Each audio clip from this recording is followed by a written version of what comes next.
We've profiled a lot of really horrible candidates in this cycle. I think this will be the worst. At the very least, I hope that he'll be the worst. This is Andrew Nathan Wilhoite, and you can see him in this photo. Conveniently, it's a mugshot. Now, he just won a Republican primary in Indiana on Tuesday night, despite the fact that he is right now in prison being charged with having murdered his wife, Nikki Wilhoite. He won the election. He had already been arrested for the murder. Now, there is some information you need to know that maybe makes you feel a bit better about this, but first we want to jump into what actually happened to Nikki Wilhoite, because that's the most important part of this. So it had been profiled previously. Back in March is when this happened. Miss Wilhoite vanished.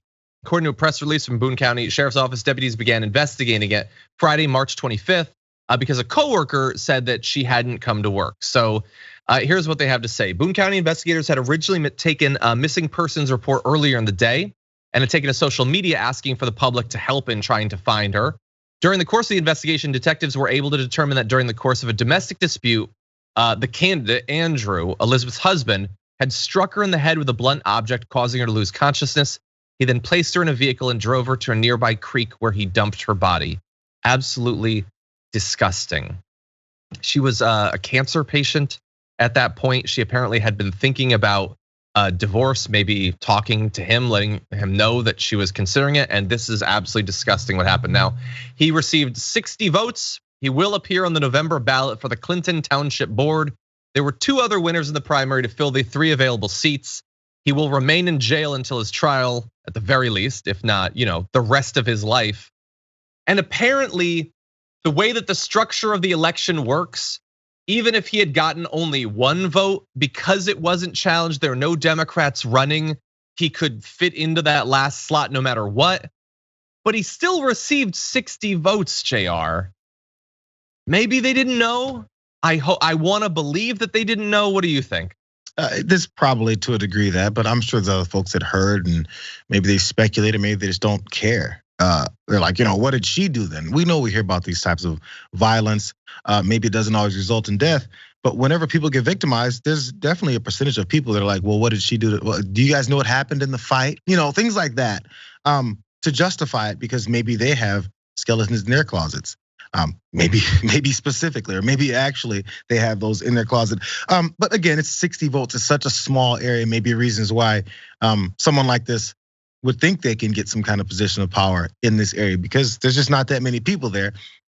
You have a decent chance because there's enough bad people in the world that you can garner 60 votes for yourself in killing someone. Now I was thinking about this too because maybe it says I'm getting older, but imagine you make it this far.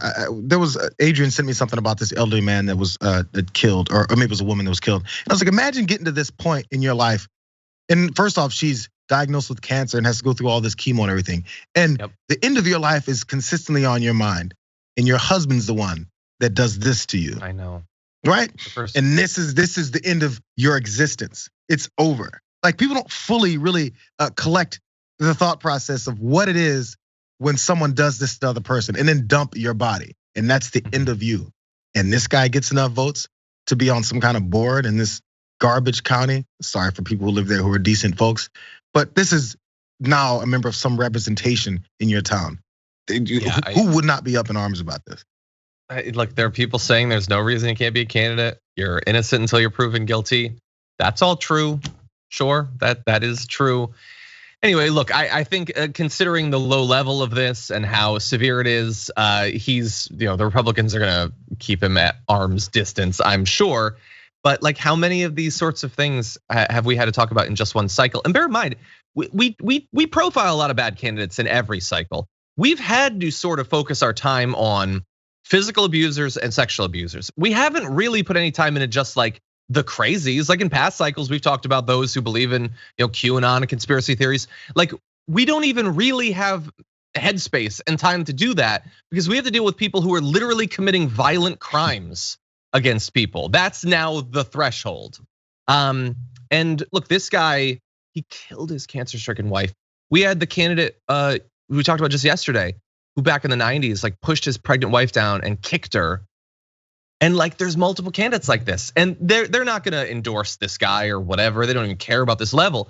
There are plenty of candidates that they are hugging them. Herschel Walker, they're not running away from him, or Herbster, Miller and Greitens. And how many in one cycle, JR, do we have to have before that becomes a story in its own right? Even if you support this guy, and he's just been charged, he's innocent till proven guilty, as you mentioned, all that stuff.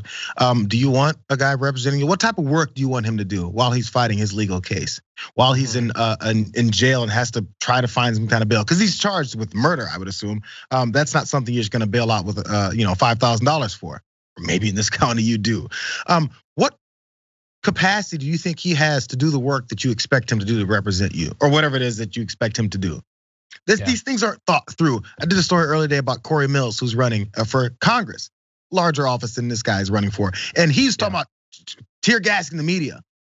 Bro, that's the new platform. So of course, when you've killed folks, potentially charged with killing folks, why is that not an issue?